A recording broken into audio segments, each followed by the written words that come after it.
Good મોર learning મારા વાલા વિદ્યાર્થી મિત્રો. દોસ્તો, આજે સંકલન એવું કહી શકાય કે ચેપ્ટર નંબર 2 કે જેની અંદર મોટા ભાગના વિદ્યાર્થીઓને કલન શાસ્ત્ર આ શબ્દ બહુ મસ્ત સાંભળ્યો છે અને આની થિયરી નથી આવડતી. તો એ બી સરસ શીખવાડ દઉં, કારણ કે દાખલાના ફોર્મમાં આવે છે. જેટલા પણ બાયોલોજીના વિદ્યાર્થી છે અને મેથ્સના છે એ બંનેને ક્યાંક અહીં તકલીફ પડે છે. તેનું સરસ સોલ્યુશન લાવીએ. તો સૌથી પહેલા બેટા તમને બધાને સ્ક્રીન ઉપર ક્લિયર દેખાતું હશે. શરૂઆત કરવા જઈએ છીએ. નામ છે સંકલન. સંકલનનો મતલબ છે બહુ બધી વસ્તુઓને ભેગું કરવું. એટલે એનો સિમ્બોલ સમજીએ, પછી થિયરી એકદમ મસ્ત આવડશે. તો પહેલા આટલી વસ્તુ સમજવી પડે, ઇન્ટિગ્રેશન ટી ડીટી. હવે અહીંયા ટી ની n ઘાત હોય તો તમારો જવાબ શું આવે? સૂત્ર તમને કહી દઉં, Tn plus 1 upon n plus 1 plus કંઈક અચળાંક. પણ અત્યારે આપણે અચળ વસ્તુને નહીં જોઈએ, આની જરૂર પડશે. તો પહેલા બેટા સૂત્ર મોઢે કરવું પડે. સિમ્બોલ શું છે? તો આ સંકલન અને ડીટી આ બંને સિમ્બોલ છે. ટી ની કેટલી ઘાત છે? n. તો રૂલ્સ બનાવો, સૂત્રને મોઢે કરાવી દઉં. ધ્યાનથી સાંભળજો. એક ઘાત વધે, વધેલી ઘાત નીચે આવે. એક ઘાત વધે, વધેલી ઘાત નીચે આવે. એક ઘાત વધે, વધેલી ઘાત નીચે આવે. બોલો તૈયાર? કેમ આ પ્રિપેર કરાયું? કારણ કે હવે સંકલનની અંદર ટી ડીટી લખું છું તો કઈ ના હોય એટલે એક ઘાત કહેવાય. રૂલ્સ પ્રમાણે એક ઘાત વધે, વધેલી ઘાત નીચે આવે. તો ટી ની હવે કેટલી ઘાત થવાની? 2. અને 2 ક્યાં આવશે? નીચે. સંકલનની અંદર ટી સ્ક્વેર ડીટી લખું છું. ચલો દીકરાઓ ફટાફટ. એક ઘાત વધે, વધેલી ઘાત નીચે આવે. ચલો આવું તમને કહી દઉં, ટી રેઝ ટુ 9. ચલો મારા બેટા ફટાફટ તમને આવડવું જોઈએ. તો ટી ની કેટલી ઘાત છે? 9. એક ઘાત વધી અને વધેલી ઘાત ક્યાં આવી? નીચે. તો પેલા બેઝ બહુ જલ્દી ક્લિયર કરવો પડે, એટલા માટે મેં તમને આટલું સરસ પાકું કરાયું. થિયરી હજી મેં સ્ટાર્ટ નથી કરી, પણ એ પહેલા બેઝ ક્લિયર કરો. આ થઈ સર આટલી વાત. પણ ટી લખ્યો નથી તો? જો ટી ના લખ્યો હોય તો એનો મતલબ કે ટી ની 0 ઘાત કહેવાય, એટલે ટી ની 1 ઘાત આવે. હવે આને યાદ રાખવા માટે બહુ બધા છોકરાઓ કન્ફ્યુઝ થાય. હું એકદમ સહેલી વસ્તુ કહી દઉં અને તમને યાદ રહી જાય. જો ટી ના આપ્યો હોય, બોલો, જો ટી ના આપ્યો હોય તો વિકલન સંકલન નીકળી જાય, ટી આવે. જો શોર્ટકટ સમજો, આવું ખરેખર સમજવા માટે છે. વિકલન સંકલન નીકળી જાય, એકલો ટી આવે. બોલો તૈયાર? સર ટી ની કોઈ પણ ઘાત હોય તો એક ઘાત વધે, વધેલી ઘાત નીચે આવે. હવે તમને થશે કે સર તમે આ સંકલનની પ્રેક્ટિસ કરાઈ કેમ? કેમ આપણે આ સંકલનને સમજીએ છીએ? કારણ કે બહુ જ અગત્યનો શબ્દ શીખવાનો છે. જેમ કે હવે હું એવું કહી દઈશ કે આ શીખવા પાછળનું મેઇન રીઝન તમારું શું છે? કારણ કે જો પ્રવેગ આપ્યો હોય તો પ્રવેગમાંથી સંકલન કરશો એટલે વેગ મળશે. વેગ આપ્યો હોય, સંકલન કરશો એટલે તમને સ્થાનાંતર મળશે. ફરી ફરી ફરી ફરી સરસ મોઢે કરો. પ્રવેગ હોય એનું સંકલન કરો એટલે વેગ મળે, વેગનું સંકલન કરો એટલે સ્થાનાંતર મળે. સર પ્રવેગને ઇંગ્લિશમાં કહેવાય એક્સેલરેશન, વેગને કહેવાશે વેલોસિટી અને સ્થાનાંતરને કહેવાશે ડિસ્પ્લેસમેન્ટ. બોલો હવે આપણા મગજમાં પહેલા પોઝિશન તૈયાર થઈ ગઈ, કઈ રીતે લખાય એ સમજી ગયા. હવે સ્ટાર્ટ કરું છું થિયરી. સર એક્ઝામમાં બહુ બધી વાર પૂછાય છે કે કલન શાસ્ત્રની મદદથી કયા સૂત્ર? તો કે અચળ પ્રવેગી ગતિ એટલે નિયમિત પ્રવેગી ગતિના સમીકરણ મેળવો. ચલો અત્યારે એટલું મસ્ત ભણીશું, પણ એને ભણવા માટે હું એના 3 પાર્ટમાં થિયરીને વહેંચી કાઢીશ. તમે બી ટ્રાય કરો કે થિયરીને 3 ભાગમાં વહેંચી કાઢશો ને તો થિયરી સરસ આવડશે. Let's begin. સ્ટાર્ટ કરવા જઈ રહ્યા છે. સ્ટાર્ટ કરીએ છીએ આજની સૌથી સુંદર પહેલી થિયરી. નંબર 1. 3 સમીકરણ તમારે લાવવાના છે. ત્રણેના જવાબ લખી દઉં છું. v બરાબર v0 પ્લસ at. ચલો તમને સમીકરણ 3 આવડે જ છે. સ્ટાર્ટ. d બરાબર v0t plus half at square. ત્રીજું v square minus v0 square બરાબર 2ad. આ 3 સમીકરણ કેમ લખ્યા કે તમારા માઇન્ડમાં પહેલા ગોલ ડિસાઈડ થાય કે આપણે શું લાવવું છે, અને હવે શરૂ કરવા જઈ રહ્યા છે થિયરી. તો બેટા સ્ટાર્ટ. યલો માર્કર થી શરૂઆત કરીશું. પહેલી નામ વાત કરીશું પ્રવેગ. ચલો, પ્રવેગ એટલે એ. યાદ કરો, પ્રવેગમાંથી મારા વેગમાં જવાનું. સંકલન ફટાફટ મોઢે બોલો. એ બરાબર ડીવી બાય ડીટી. ફરી, એ બરાબર ડીવી બાય ડીટી. સ્ટાર્ટ. એ બરાબર ડીવી બાય ડીટી. ચલો, ડીવી ને કરતા બનાવીએ. એ ડીટી. સર, બંને બાજુ સંકલન કરતા.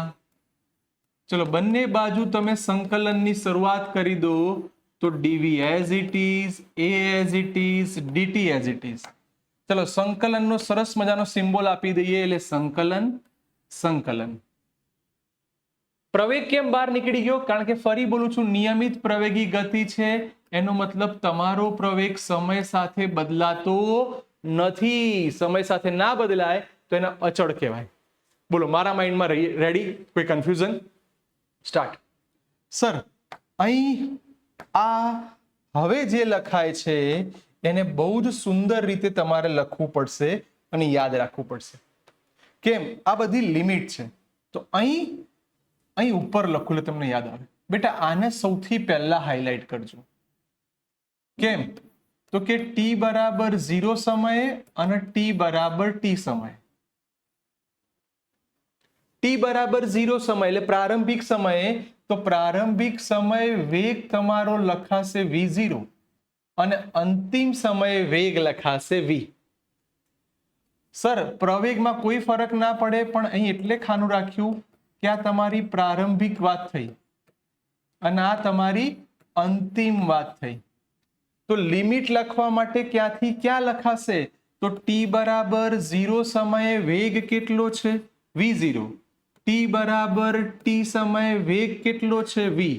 તો તમારે હંમેશા લિમિટ આપવી પડશે. પદાર્થ ક્યાંથી ક્યાં ગતિ કરે છે? તો ટી બરાબર 0 સમયથી ટી બરાબર ટી સમયે પહોંચ્યો. તો હવે સંકલન કરો. ડીવી નું સંકલન થશે v. યાદ કરો, ડીટી નું સંકલન તમે શું કર્યું તું? ટી.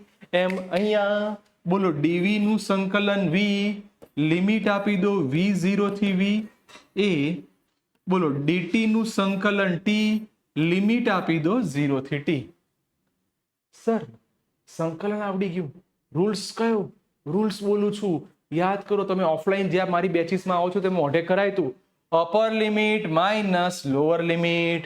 બોલો, upper limit minus lower limit. છેલ્લી વાર બેટા, upper limit minus lower limit. તો અપર લિમિટ કોણ છે? v માઇનસ લોઅર લિમિટ એટલે v0. Upper limit minus lower limit. ચલો, હવે તમારું સૂત્ર આવ્યું v માઇનસ v0 બરાબર 80.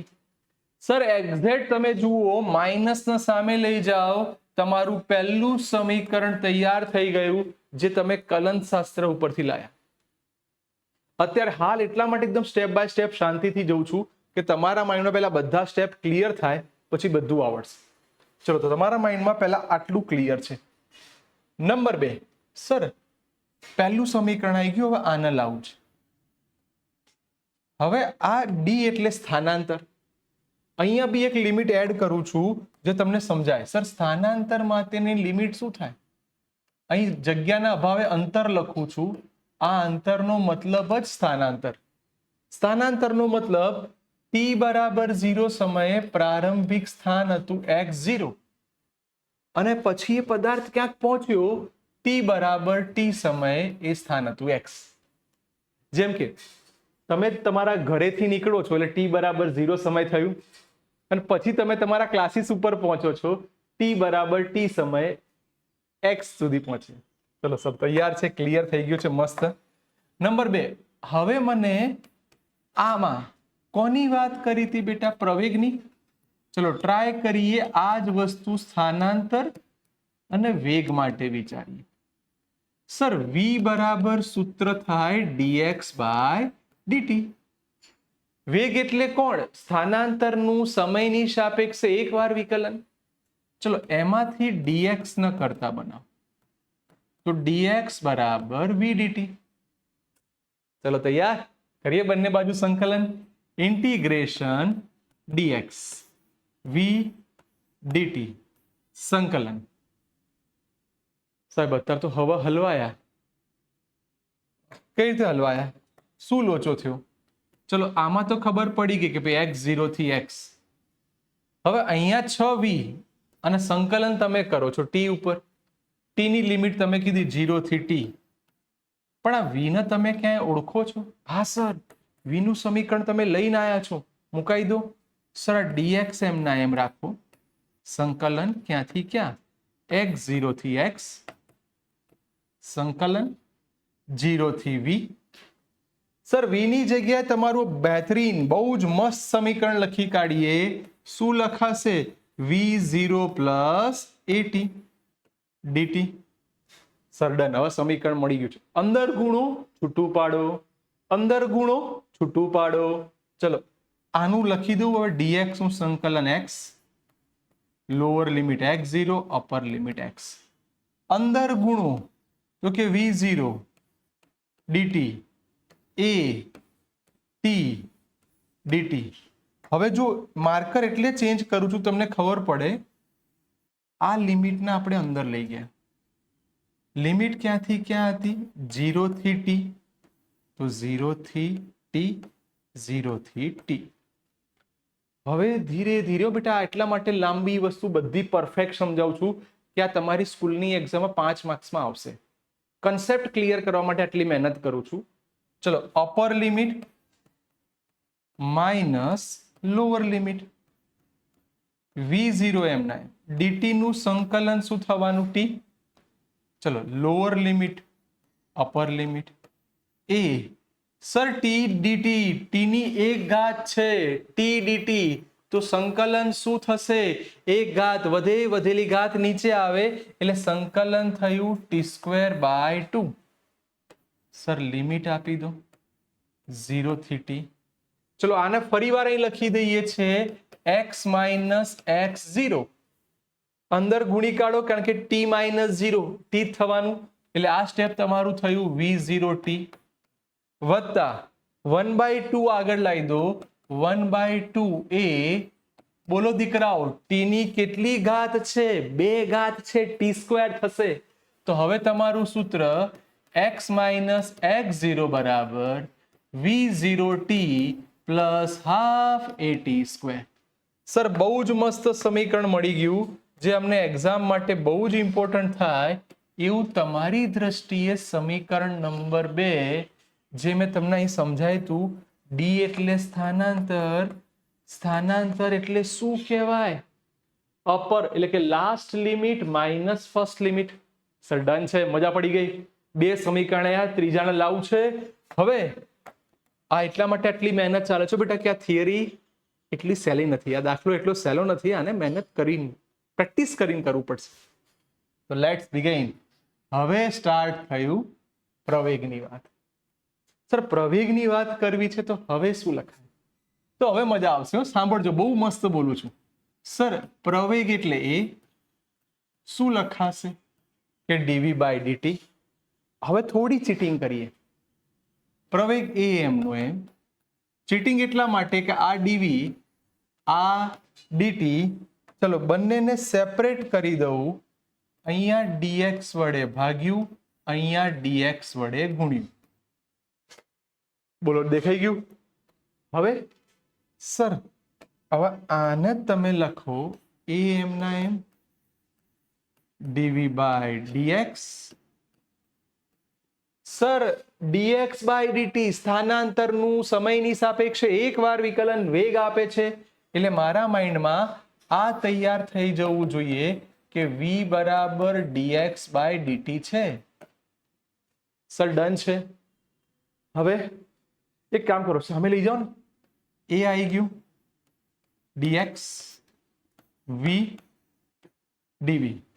ચલો બંને બાજુ સંકલન કરી દઈએ. હા હવે સર કંઈક પદ બનતું એવું લાગે છે. જોજો મજા આવશે. એ એમના એમ બોલો dx નું સંકલન હમણાં જ શીખવાડેલું કે સંકલન વિકલન કટ કેટલું આવી ગયું? v ની ઓલરેડી એક ઘાત છે, એક ઘાત વધે, વધેલી ઘાત નીચે આવે. ચલો લિમિટ યાદ કરો x0 થી x. આની લિમિટ બોલું તો પ્રારંભિક વેગ કોણ હતો? v0 થી v. Ready sir? રૂલ્સ યાદ કરો, upper limit minus lower limit.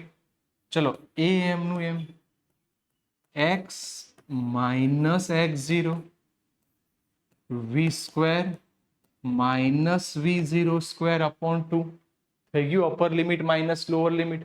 ચલો સામે લઈ જાઓ 2a x માઇનસ x0 બરાબર v square minus v0 square.